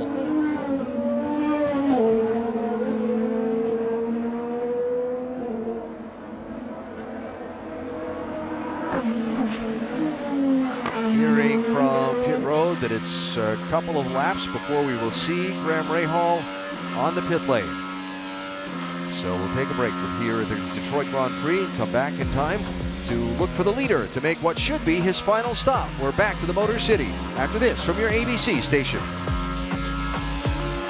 23 laps to go, waiting on a final pit stop from the race leader and another round of strategy to be played here in the Detroit Grand Prix. Alan Bestwick, Eddie Cheever, Scott Goodyear with you today. Dr. Jerry Punch, Rick DeBrule, Jan Beekes on pit road, our entire ESPN on ABC IndyCar team. We're back again tomorrow at 3:30 Eastern Time for Detroit Grand Prix race number 2. Headline of the day so far, Graham Rahal dominates. I'll go out on a limb here and say Let's go to mixed four, so we'll have it for the out lap. When he pits and it's a successful pit stop, strategy is over. It's a matter of when the cautions wave, if the cautions wave. If he pits before the cautions wave, he's in good shape. What we were saying during break, guys, when we were watching it, just looking at his car is handling so well. He places it wherever he wants to, gets on the throttle quickly, deep braking, and his comment before, the car is working so well, it's getting better as he runs. Not often that happens, and here he is into pit lane. All right, we're all in out. Pits are open, nice and easy. Well, this is the day that Graham Rahal has been dreaming of, a perfect day so far. Now, that doesn't mean it couldn't go wrong. Think about this. He was going to start second. He was a little concerned about that. He thought that meant Elio Castroneves was going to be able to control the start of this race, but it hasn't happened. He's controlled it. Jan? Yes, and there's a crossover. Of course, you could see that 11-second gap that Alexander Rossi had coming in now disappears briefly on pit road, but he has to take the service. Brand new black Firestones. They make a front wing change. Much quicker stop. That was a quicker stop than his first one, and now his job, of course, is to try and catch Graham Rahal, but Graham Rahal has had everything going his way so far. Yeah, look at the distance between Rahal and Rossi with a couple of cars now in between. There's Castroneves back into the picture. Oriol Servia there in the 16 car is running in 5th with Castroneves in 6th. James Hinchcliffe is the new leader of the race for the moment, with Dixon and Newgarden 2nd and 3rd. Hinch's team has tires laid out on the pit lane. What a great race Hinchcliffe has had so far. There he is. There's the gap, 1st to 2nd at the moment. And you hear the command.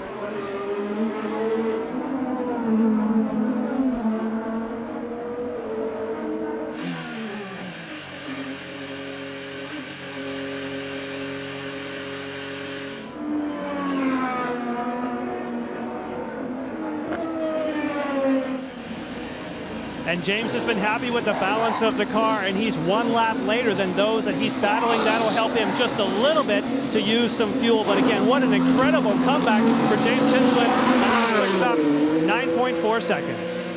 Worked with us earlier. Hinchcliffe started 5th, spun around in turn 1, came to a stop in turn 2 without hitting anything. They got him refired, and he joined the tail end of the field without losing a lap. They made a pit stop there and have worked this strategy along with a pretty good car and a very nice drive to gain back some of that track position. You see he slides in between Rahal and Rossi on the track.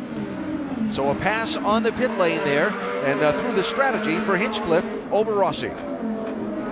So now it's a sprint till the end of the race, Scott.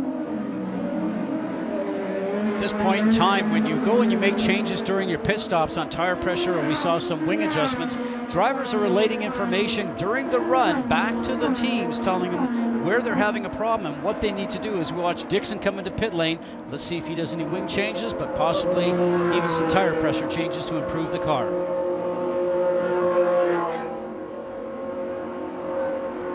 Here comes Dixon. Doc? 2012 winner of this race and 4-time series champion. Dixon has not complained one bit about the car. 4-sticker primary Blackwall tires, front wing adjustment though. Got to get it full of fuel.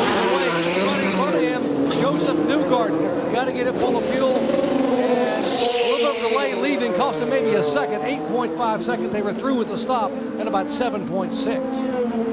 Tony Kanaan, Carlos Munoz also pitting on this lap. Oriol Servia pitted the lap before. He's going to get a pass-through penalty for a pit lane speeding violation. Newgarden and Marco, turn 3. Marco will slide ahead. So Graham Rahal cycles back into the lead with some more 3 stoppers. Final visits to pit lane still to come. Graham should be done for the race. He's still got 20 laps to go here in Detroit. Saw Helio Castroneves make what would be its final pit stop in the race. Download IndyCar Mobile and access exclusive live in-car cameras, hear driver and pit crew chatter and more, only on Verizon. So from being right behind Graham Rahal in 2nd place, Castroneves is now 25, making 26.1 seconds behind this man Rahal, and Castroneves back in 9th place. They went for the 3-stop strategy. Right now, Rahal and company are making this 2-stopper work perfectly. Oh, and by the way, they appear to have a great car being driven very well. How about Dixon running 2nd? Yeah, only what a story. At 8.8 seconds from Rahal. Weren't with us earlier. You're getting away from Dixon. You're moving away from him. Dr. Jerry Punch talking with Scott Dixon earlier about the after effects of his terrible crash at Indianapolis a week ago tomorrow. And Doc, boy, he's in 2nd place. Impressive running. And here's what Chip Ganassi told me. He said, this is a driver, not a daredevil. But think about this, guys. He said, Evel Knievel's longest jump of his career was 141 feet over the Caesar's Palace fountain. He spent 29 days in the hospital. He said, my guy last week went 349 feet in the air and walked away. That's a race car driver. He said, not only is he a great driver, this kid is tough. Oh, that's for sure, Doc. That's an incredible measurement, too. Just think about that. And again, nothing but praise from Scott for the safety built into these Indy cars and his good fortune and the safety team that was there. But to see him walk away from that crash last Sunday was really, really something. 17 laps to go. Our Honda race rundown here as we ride with the Honda of Graham Rahal. Show you what's happened so far in this race. Turn 1, lap 1, James Hinchcliffe started 5th, and it went around. We thought that he got tagged from behind, but the car was just what we call loose. Watch this. It goes around. You're out of control. You're just a passenger, but he was restarted. We now know that he's running 3rd. Did a great job to battle back. Went all the way back to 22nd place at that time. Graham Rahal starting on pole position. And I said it before, a combination of good car, good strategy, and a really great drive. I have to add hunger. He hasn't had the season he wanted. He's had lots of bad luck, and today he hasn't put 1 foot wrong. And the Indianapolis 500 winner, Takuma Sato, started this race in 3rd position, right now running in 7th. We always talk about the week after winning the Indy 500. Eddie, you've experienced it. Everything you have to do for promotion and PR. Takuma told me he only had 3.5 hours sleep the very first night after winning it, but he continued on just looking forward to racing here at Detroit. But you know that success breeds success. They don't just call him Takuma Sato, they say Takuma Sato, Indianapolis 500 champion now. That's right. So that you carry that in the car with you, and if you have a difficult moment in the car, you can dig deep into that reservoir, and you'd be amazed at the things you can pull off if you really believe you can. And I wished I could have spoken Japanese when I heard the announcer at the end of that race. It was fun, wasn't it? Unbelievable. Update on Sato's day from Rick. Yeah, it's important to point out Takuma Sato still does have one more pit stop that he's got to make. Remember, he was up front. He could have tried the same strategy that the leader tried. He just wasn't happy with those red tires in the first stint. As a result, they brought him in. So he does have one more stop to make, and then he's back out to see how he can do with the rest of this pack. All right, Rick, thanks. Rahal is now 8.6 seconds, Allen in front of Dixon. Penalty on J.R. Hildebrand for a pit exit violation. Did not stay to the right side of the pit exit line on his departure from his last pit stop. There it is, all by himself in the picture. That's what 8.6 seconds looks like. Nobody in the rearview mirrors. But because after all, what's behind him doesn't concern him, right? Definitely in this case. Beautiful scene here in Detroit, Belle Isle. And nice if you're the folks from Honda looking at the leaderboard. Wow, first, second, third, fifth, all the way down to 10th. That's a lot of cars. Josef Newgarden, you saw the pass on Alexander Rossi there for 4th place. So Newgarden, the highest running of the Chevrolet cars at the moment. Castroneves in 9th place, the other in the top 10. Graham Rahal's last win was a year ago next week. Well, actually, it wasn't. See, the Texas race started a year ago next week. They had the weather problems. Remember, had to put it off till later in the summer. And then he won that race when it was concluded later on in the season. Could he be going back to victory lane again today? It would be well deserved. He has dominated this race. He's led 43 of the 58 laps that have been completed so far from pole position. That Texas finish, it was a classic. Hinchcliffe coming to his outside, and there it was, by that much. Don't have to win by that much. Could have been half of that. Probably one of the most difficult oval tracks I think that we ever ran on. Eddie, you and I had some great battles there. Just the high banking there. Not only the G-forces, but it pushes you in just like a roller coaster. I loved it. And you could never relax there. Right now, one thing I know for sure, that Rahal feels every vibration in his car. He can hear the engine. He's worried about things that are going to break because he's so close and he's been so dominant. Something external would have to stop him from winning. Now, seriously.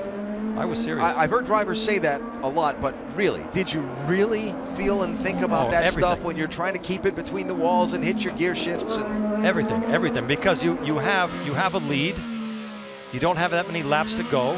He can put his car wherever he wants. So I think maybe it didn't happen to him, but to me, my mind would wander and I would start thinking about trying to make the gear shift a little bit smoother. Now they don't have to do that, making sure I didn't miss my braking point, and you try to cut the risk down as much as you can. But he knows he has a 7.6 lead, and nobody has been able to touch him today. He's been in a league of his own.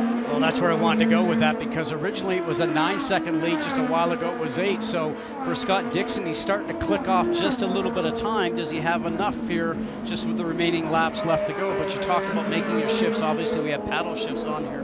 I would think now for Graham, the only thing that's in the back of his mind is that Honda has had a few engine failures recently, including Indianapolis. So in your mind, that's what you're thinking about just a little bit.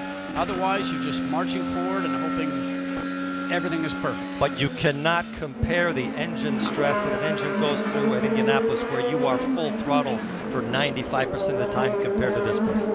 This place, you're on and off the throttle. I think the car has a harder workout than it does at Indy 500, but not the engine. If I was him, I would feel very confident that, but you're right, that's in the back of his mind. Marco Andretti, Ryan Hunter-Ray are racing there back for 12th and 13th. That's about the closest fight on the track right now, as the field has gotten a little bit strung out. Back for the finish after this from your ABC station. The Detroit Grand Prix for the Verizon IndyCar Series down to its final 8 laps. Graham Rahal has dominated the day so far, has a 6.6 second lead over Scott Dixon, working his way toward what potentially would be his 5th career win. And he has 2 cars ahead of him that are battling fiercely for position. Let's hope they see the blue flag. Esteban Gutierrez and Oriol Serbia. Serbia a teammate, so he gives way. That makes his job a lot easier. Yes, it does. So Graham Rahal married to NHRA drag racer Courtney Force. The NHRA folks are up in New Hampshire at the New England Nationals this week, and last night Courtney Force had a wild ride up in Epping. Car on the right side of your picture. And look at that. Boy, oh boy. It's amazing what they do. Look at the back wheels are off the ground, almost out of control. Fortunately, she was fine, as you see. Qualified 2nd for the event. And now they may back up that. Talk about the highs and lows of racing and being in a high-stress profession, right? They're in separate cities doing their thing. That happens in one city, and he may end up going to victory lane in the other. That was an incredible accident. And Courtney's father, John Force, said last night in the telecast the main thing that he was thinking about once he found out his daughter was okay was to get word to Graham Rahal that his wife was okay, because Graham certainly would have heard about it maybe as he was on track. So everything among the lead group is kind of spread out at the moment. It's 6.2 seconds back to Dixon from Rahal. Scott running 2nd. He's got about 5 seconds on Hinchcliffe in 3rd. It's about a second from Hinchcliffe to Josef Newgarden, who is in 4th. Newgarden using a 3-stop strategy in this one, and the highest up of those that have done that. Although I guess technically Hinch was on a 3-stop strategy because he stopped after the spin on lap 1. Then Alexander Rossi has faded back to 5th place, 22 seconds off the race lead. Alushin, Sato, Castroneves, Ed Jones, Spencer Piggott back there rounding out your top 10. For Ed Jones, a guy who said he was kind of lost, felt like they just had something wrong with their car after qualifying this morning. Nice solid day and a nice solid recovery for the 19. Well, don't forget, it's now 2 rookies on that team with Dale Coyne Racing, obviously with Sebastian Bourdais being out. And Sebastian, obviously a 36 race winner and also won here at Detroit, has a lot of experience that he could guide those rookies for, but Ed's saying, you know something, he still calls, he's on the phone, he's trying to give me tips, originally from his hospital bed, but now from his home in St. Petersburg, Florida, a true teammate. What I find to be really shocking is Pagenaud in a Penske is 16th. And Power is 18th. Yeah, that's unheard of to have Penske cars that far back here in Detroit. And again, the implications on the championship. Simon Pagenaud came in today, tied for 2nd in the championship. He's running back in 16th. 5 laps to go. Dixon's about 8 seconds back. You have the 18 between you. Elio Castroneves started the day as the championship leader. He's running back in 8th. Scott Dixon started the day just off the lead. He was tied with Pagenaud for 2nd in the championship. He is running 2nd in the race. So another potential shakeup as Sato comes in and has to take a splash of fuel. Sato was another guy that was just hoping desperately for a yellow, and it never came. I'm wondering if they didn't get the fuel into the car they intended to back at the... I'm wondering the same thing.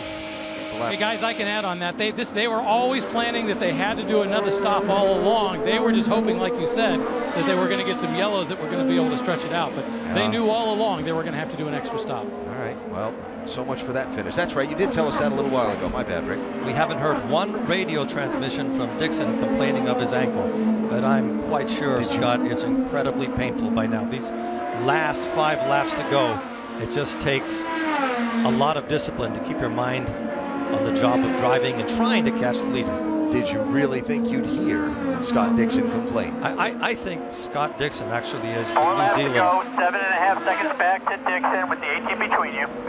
I think Dixon is a New Zealand James Bond. When he did that crash at Indy, his interview was as if he had just gone to buy ice cream for his kids. Yes, it was quite a ride, wasn't it? I had never seen an accident like that. The only time you would have heard Scott Dixon complain is if the doctors had told him he couldn't race. Then he would have complained. But it would have been 2 words. But his mom did send a note to him earlier this week, and when they chatted, said that she wasn't very happy with him. I think anytime you see your son going through the air like that, and I think about my mom when I was racing and had crashes and things like that, and now having a son that's starting to race, you know, you do think about that sort of stuff. Will Power just went a lap down to Graham Rahal. Wow, so it's a struggling day for Power, who again came into the race just 59 points off the lead in the championship.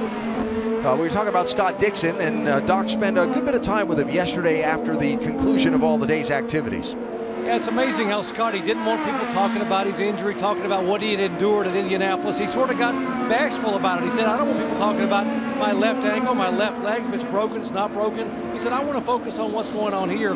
But yesterday, late in the afternoon, when we sat and visited, he admitted that this is going to be a very difficult day. He said, my biggest concern is going to be fatigue, exactly what Eddie Cheever said a moment ago. The last 4 or 5 laps, being able to hang on. He said, I can push the brake pedal, but getting my foot off the pedal is very difficult. And then Saturday night, getting back in that ice bucket, getting the Advil back, and being able to use that foot again on Sunday. Right now, he's just trying to hang on. But you're right, he has not complained. He has not said a single word. That's Scott Dixon. Yeah, what a tremendous drive. He always has the option, though, of not using that left leg and using his right leg to use the brake. I would assume, not having driven one of these race cars you guys have, that's a little claustrophobic, finding a place to get that left foot out of the way. I mean, there's not exactly a ton of leg room down in there. Yeah, but it depends how much it hurts. Yeah, there you go. If it hurts bad enough, you'll find the room. How about this? Sorry. How about this driver, and how about this team and the performance that they've put on today? Graham Rahal said they've had speed, but he's been used to starting kind of back in the pack. And he thought if they could qualify up front here, they had a really good chance. Well, he qualified on the pole, and he is going to take the white flag next time by in position to lead all but 15 laps of this race. If you're looking at it from our perspective, he has had the perfect race. There's been nothing dramatic. His lines are perfect. He hasn't blocked any tires under braking. He's gotten through lap traffic really well, and he's making it look easy. Well, when you mentioned easy, what I watch for here, for the fans at home, when you watch guys go around the racetrack, the cars that are bouncing around, those are the ones that are hard to drive. You see that green flashing light that was right behind Graham's head. That's the push to pass that we talk about. He's taking advantage of it now, using it, getting some more horsepower to try and stretch his lead a little bit from Dixon. He's very comfortable, but he's using it. He's being a smart race driver. And what I watch for in Graham's cars, it's going over all the bumps like it's got air suspension. The car is working so well for him, better than everybody else's, and he's doing a perfect job by driving it and not making a mistake. An illustration of him having speed as he comes to take the white flag and start the last lap at Detroit, the last road course race on the road course circuit at Indianapolis Motor Speedway. Graham Rahal started deep in the field. He started 20th and finished 6th. You do that, yeah, a little by strategy, but mostly by having a good race car, driving the wheels off it, and passing cars. Well, and the other thing that's really impressive is that this usually, with the exception of this weekend and last week in Indianapolis, is a single car team going against the powerhouses like Penske, like Andretti, and like Ganassi that have 3 or 4 cars on their teams to get information, data, and make the cars better, especially on a street circuit like this that you don't get a chance to test at. That's the impressive thing that I see right now with Rahal, Letterman, Lanigan Racing, and Graham Rahal. But this racetrack does that every now and again. It has surprise winners, and it's nice to see Rahal's team get right back in front where they need to be. Obviously, qualifying in pole made his job a lot easier today. Yeah, and I wouldn't call him a surprise winner though. He has been so strong last year as a single car team, and this year he's done an astounding job. Final 2 corners.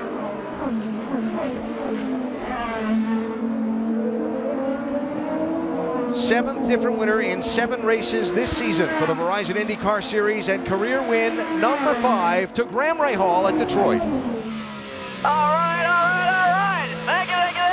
Hey, that's my first win in Detroit, my hometown. Great job, buddy. Great job. You just controlled this whole race. Mix 8.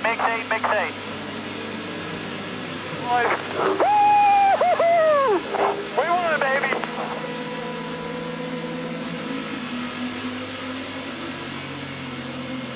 You did not just win, you dominated. Man, was that nice.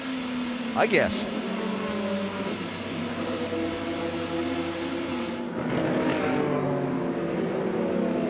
Great drive for Scott Dixon in second. Great recovery for James Hinchcliffe to take the final spot on the podium.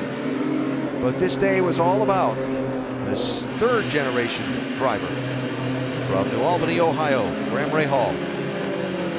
And you hear the applause from the fans as he comes back around this race course. I only have one word, and that's dominant. From the start to the end.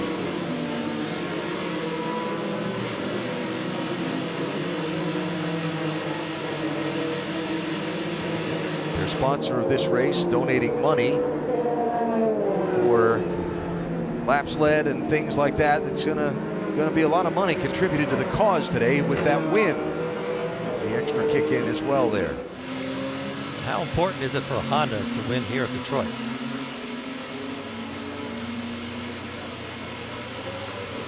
I'm sure they enjoyed it. I'm sure they do. It'll be interesting to see what the Penske team comes up with tomorrow. Well, that's the hard part of it, right? Congratulations, you just won. Yeah, do it again tomorrow. Got to do it again tomorrow. Well, on the other side of that too, guys, if you didn't do well and you had a bad weekend, then you're going to go and put everything together tonight, work with the engineers, come back with a new strategy for tomorrow, and hopefully have a better race car underneath you and get a chance to redeem yourself. And rumor has it, it might be raining tomorrow. And that would really add a little extra excitement. And I wouldn't get wet because I'm inside here. I can't believe you actually said that. I love watching these races in the wet. I feel sorry for the public, but it's always interesting. Ed Jones' car had apparently run out of fuel, did not make it back around to the pit lane, but the winner did.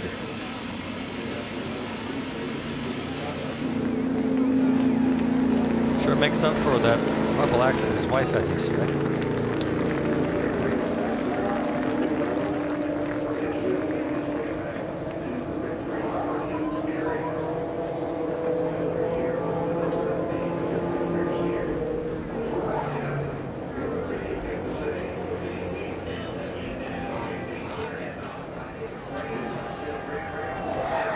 Drive from Scott Dixon.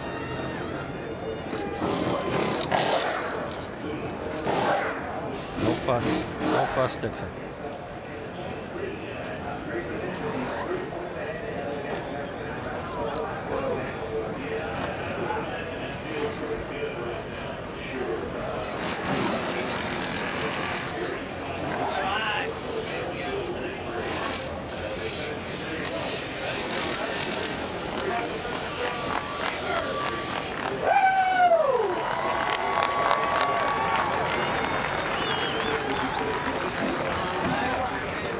All right, Graham Rahal, you have finished second here. You have finished third here. You have finished fourth here.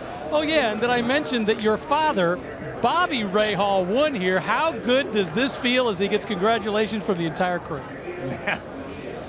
Feels awesome, you know, just everything went according to plan today. And, you know, I said yesterday, one of my comments was that I felt like if I could qualify up front, I could dominate this race. And I got a lot of heat by the other drivers for that comment, but I think we did it. And I don't say things unless I believe it. And today, this car, United Rentals, Turns for Troops, we raised a lot of money to help our vets. But man, I can't tell you how good it feels. I mean, it's day 1 of 2. We got tomorrow to do, but trust me, today it feels extremely rewarding. This year has not been easy for this team. Let's talk about the emotions of a weekend. Yesterday, we saw the video of your wife in that in the dragster flaming out on the run. You know, you have to go through something like that, and then you come into a race like today. What are the emotions of a racing family like?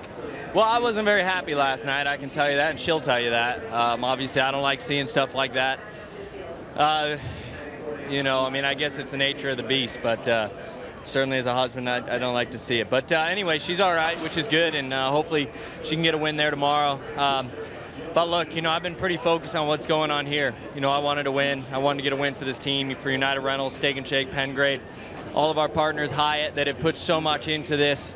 And it feels good to get a win for Honda here in Detroit. So pretty special day, and oh man, hopefully we can go do it again tomorrow. Well, Graham Rahal does have one more shot at it tomorrow. See if he can pull off a double weekend. Doc? with second place finisher and new points leader, Scott Dixon. Scott, what a courageous effort. First of all, how difficult was that? It was a tough race no matter what. You know, just physically for me it was tougher than normal. I think I was favoring a lot of things, but just so proud of the whole Camping World crew. They did an amazing job. We kind of missed a little bit on one of the swap overs there with the pit strategy, but car was fast. I probably couldn't get the most out of it, but we were kind of there. But it's great for points. So stoked for the team, man. It's such a big day for them, and I've got to give a shout out to my grandmother in New Zealand. She's not doing too well. I think she's on her last legs, unfortunately. So I want to say hello to my family down there too, and hope everybody's doing okay. Our thoughts with her as well. Let me ask you about tomorrow. Now, what can you do tonight to make the car and maybe the ankle a little bit better tomorrow for you? Definitely going to go back to my RV here and put my foot in a big bucket of ice and see if I can cool it off. Hopefully get some good rest tonight. Obviously qualifying is going to be key for tomorrow as well. So we've got to come out blazing. We've definitely got to improve the car. It's not perfect right now, but also a big congrats to Graham. I know that team's been having a bit of a rough year. So congrats to him and congrats to Honda, especially in Detroit. This is a big deal. And congratulations to Scott Dixon, the new points leader. What an effort today. What courage in the car. Asked him if the radio was broken. He said, no, I just didn't have anything to say. All right, Doc. And so after the first of two here in the Motor City, there are the championship standings. You see Dixon now takes over the lead. Castroneves slips back to second. And Pagenaud dropping a little bit deeper into the group, down in fourth position. How about Ed Jones, seventh in the championship for a rookie. And for Graham Rahal, position changes, yes, but some ground to be made up, yes, to overcome some of those early season difficulties that he alluded to in his Victory Lane interview. Dominant, you bet. And a winner today in Detroit, Graham Rahal.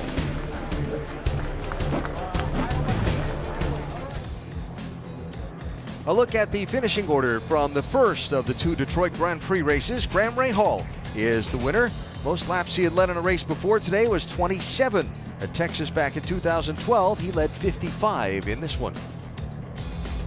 Great drive from the back of the pack to third for James Hinchcliffe.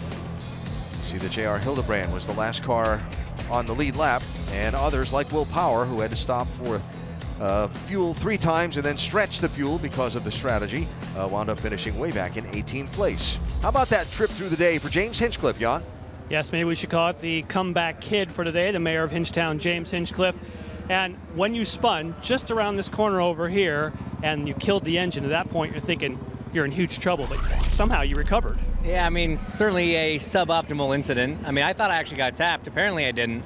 I'll have to take a look at the replay. I haven't actually seen it, but went around, obviously, managed to keep it off the wall which was huge. Did stall the engine, but got back, onto the lead lap before the pace car came around. And from then, it kind of played into our hands. We were able to change the tire strategy up, get off the reds, and stick to blacks and do 2 more stops. We definitely had a yellow that kind of closed the field back up and really just got us up with the guys that we deserve to be racing against. The car had pace, huge credit to SPM and the Aero crew.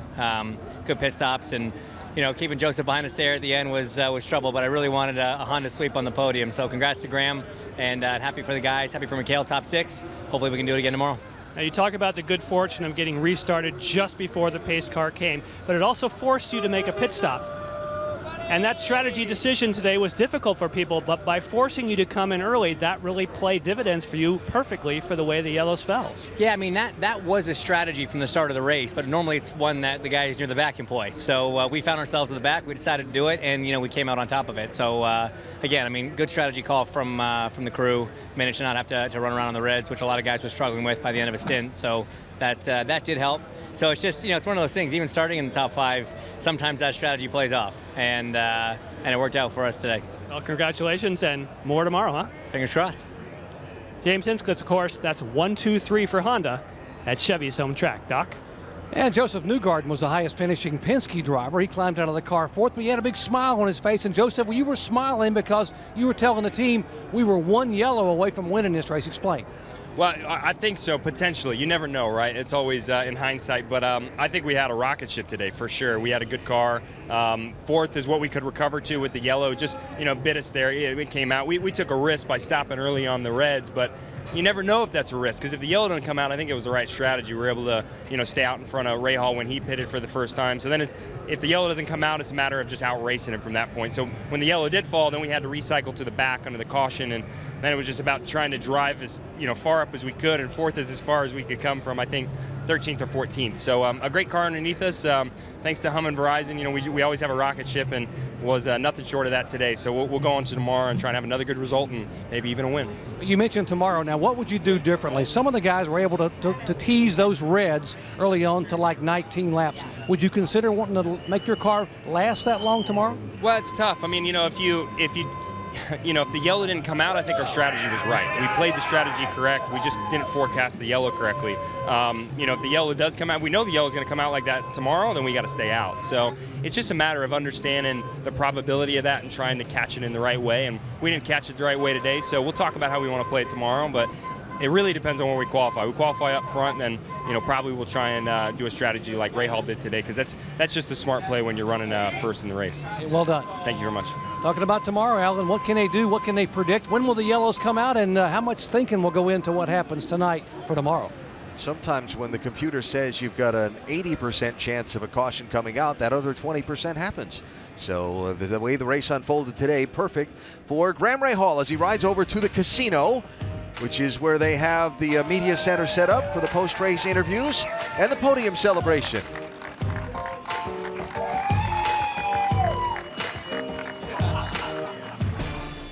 Epping, New Hampshire, Courtney Force watching her husband win in Detroit.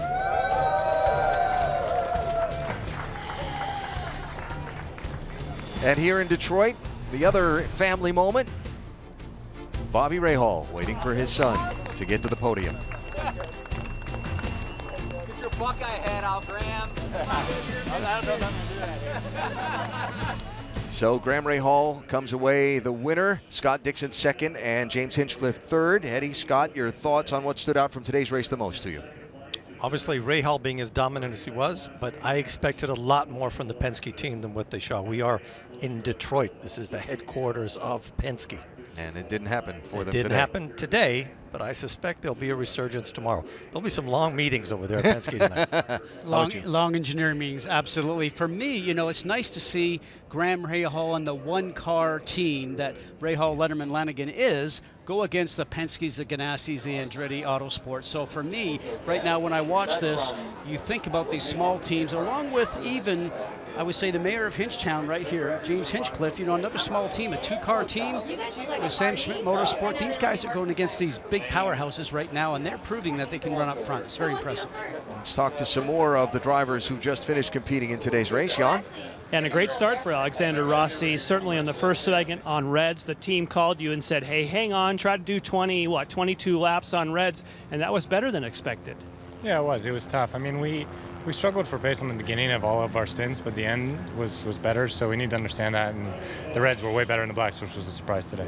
Now, you expected, as you said, the black to be the race tire when you had a great position at the end and then you had that final stint. What was wrong? Why couldn't you maintain that pace? On new tires, our balance actually wasn't as good as on old tires, so we need to look at, as the rear started to fall away, the balance is actually coming to me a little bit, so it's a little bit of a mystery, to be honest, because everyone else was making the blacks work better than we were. So the beauty of this one is we can go again tomorrow and fix it. Yeah, there's already been a lot of talk from engineers and drivers trying to figure out just what they need tomorrow. Doc? Elio Castroneves started on the front row, and everyone thought he was going to be the guy to beat today. And Elio, in hindsight, what would you or could you have done differently today? Well, the Hitachi Chevy car was flying. I mean, I'm telling you, we were really, really good. Everything was working well. I feel that, I don't know right now what would be different. Maybe stay longer, I guess. The problem, we got caught by the yellow for only 2 laps. In 2 laps, we would have ended up pitting anyway. So, and we would be in good shape. It's one of those things. We try something here.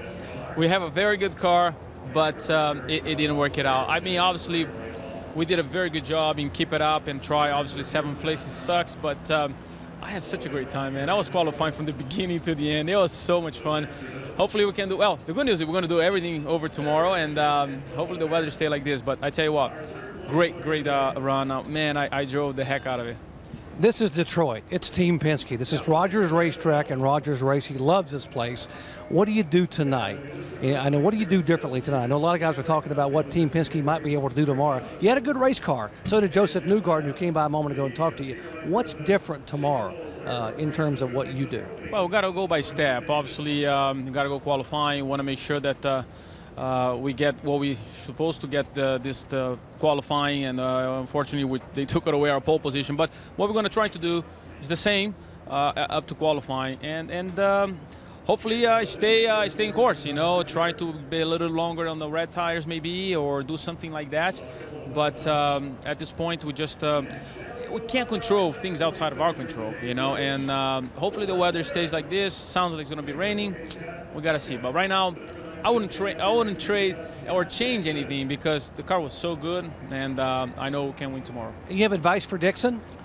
Yes, I think he should not be racing. If he has a broken foot, he should be resting right now. My friend, you gotta rest. It's gonna hurt more. You know, you might, when you get older like me, it might be a problem. So, but great job, man. I don't know how he came up, pull out that string and strength to finish second, but. We got something for you tomorrow. Helio Castroneves trying to be a medical doctor, trying to advise Dixon not to race, so it's one less guy you have to worry about tomorrow. And then one less guy, and as far as rivals for the championship as well. They mentioned the weather. 60% chance of rain at the race start. Supposed to be some weather come in overnight tonight. How long it stays, does it come back later in the afternoon? And do we have one of those races that's a hash of drying conditions and who goes to the slicks when? It really could be intriguing tomorrow here at race number 2 of the Detroit Grand Prix. So as teams regroup and get ready to do it again overnight, you heard a lot of people pondering strategy and trying to figure it out. Engineers will be grinding over those sheets all night long. And you know, Alan, when I think about the rain factor possibly coming in tomorrow, all the stuff they looked at today and the way they get ready for tomorrow might go out the window as soon as the rain comes. And the other thing about it too is that this is the time that maybe finally Firestone gets to use their rain tire that they have developed, they've used in testing, never used in a race, but maybe tomorrow will be the first time they'll get a chance to see how great it is. I love those wet races. I love that when there's confusion and it dries out and you have to decide what tires you run. I think they're great. It gives everybody, it puts everybody on an equal playing field. Depends how badly you want it. There's nothing more fun in an IndyCar or a Formula One car when you're running in a circuit where you have slicks on and it's kind of damp and only you can make it. Until you crash. Until you don't. Yeah. So the podium celebration continues, and we continue visiting with some of the other finishers in today's race. Jan? Yes, and of course one of those would be now Indy 500 champion Takuma Sato. And when you win the Indy 500, you tend to stay here longer because you have more questions to answer. You're doing interviews for Japanese television. But how was your day today? It looked like strategy just didn't go your way. No, I think we had a pretty good strong the qualifying, but we struggled a bit on the initial start and with red tires, and also we pulled the away from the behind, but looks like we chose a little bit early strategy, and that cost us in the end. Now, I've talked to some of your teammates. I just spoke to Alexander Rossi. He said his car was good on reds, but not on blacks. Now, with a big team, can you all pull that data now, having a full race distance, and come up with some magic for tomorrow?